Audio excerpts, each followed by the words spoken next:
Number 2 is growing and sowing in kitty pools.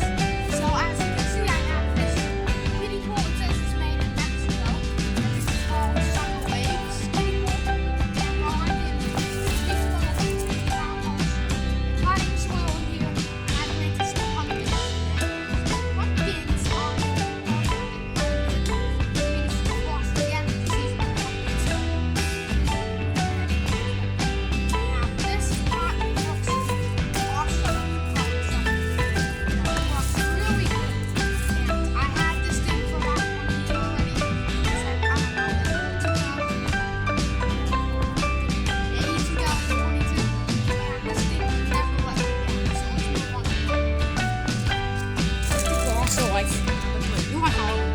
Number 3 is growing on zipline wires.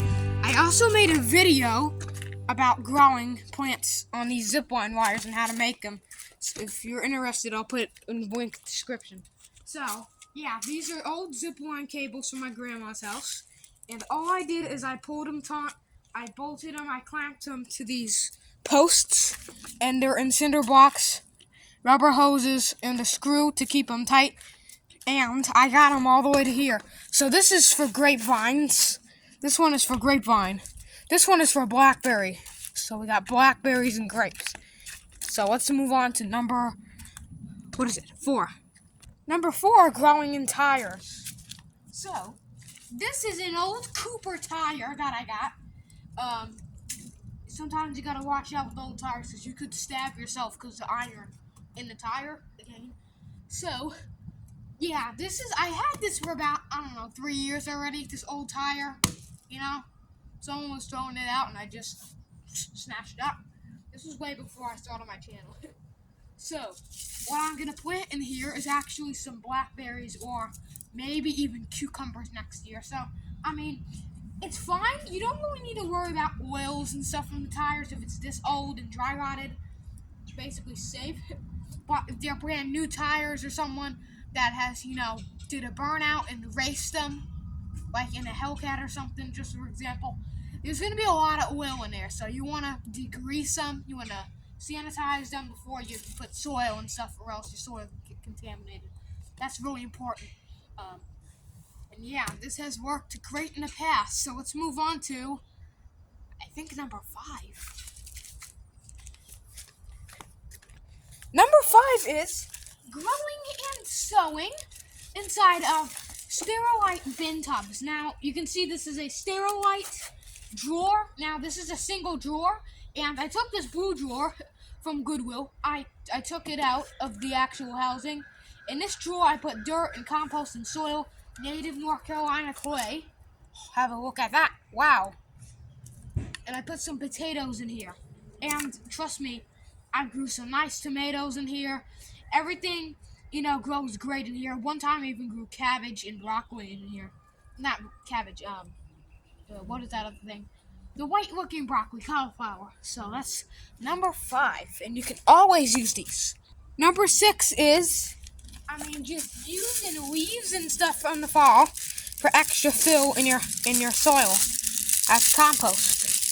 Yes, I have made a video on that as well. I will put that video in the link in the description when I edit this video. So, I'm growing in this raised bed that I made. Some boards for the outline of the bed. I also made a free raised bed video a long time ago. Now, we have onions coming up, kale, brassicas, and spinach. We got tomatoes, and it's just doing really good. So, believe it or not, there's actually leaves on the bottom before I put the soil on top. So, you put the leaves on the bottom, a little bit of compost. I usually put burn pile, wood ash, or biochar compost in there from my grandma's house. It works wonders. Yeah. And last year I planted peas in here. So, that's number, I think, 6. Is that number 6? Yeah, let me count. Yeah, so this is 5, putting leaves and stuff. So number 6 is actually using this as trellis. So I got some lattice. It looks like the stuff from my deck, I got lattice in here from an old tree house. Now, this lattice is really good for the garden because you can use it as a trellis or to protect your plants, you know? Also, lettuce really looks good in the garden, so I like that as well. So let's move on to... Wait, no, this is number 5. This is number 6, so number 7 is this. Oh, I forgot. So let's move on to number 8.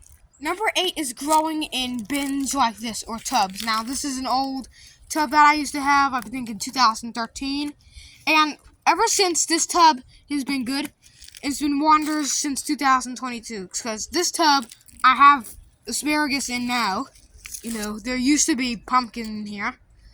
And, I mean, it's just growing so really good in here. So, this is a United Plastics bin. So, let's move on to number 9. Or is this number 8? Yeah, I think it's... Let's move on to number 9. Number 9 is refurbishing old, you know, items that some little kid would have used on a daily basis, like this sand pit. So what I did is there's a picnic table from step 2, and what I did is put some compost and dirt in it, and I put pumpkins. Pumpkins were growing good. It's really good. Really, really nice. So that's number 9. Let's move on to number 10.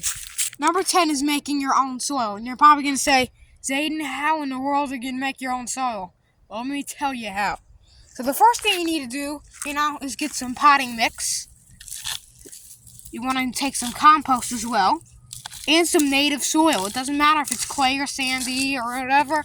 You can always sift it through a window screen or something. Or, a pasta strainer. But this over here is nice homemade dirt. And you can put it in a garden. For example, I'm going to put it around my plum tree. Right here. Also suppresses weeds a little bit, so yeah. That's number 10. As always, I hope you enjoyed this video. If you did, give it a nice garden hack thumbs up. Share this video around. Please consider subscribing if you haven't already because that helps me so much. And I appreciate your help. Thanks for watching and keep on sowing.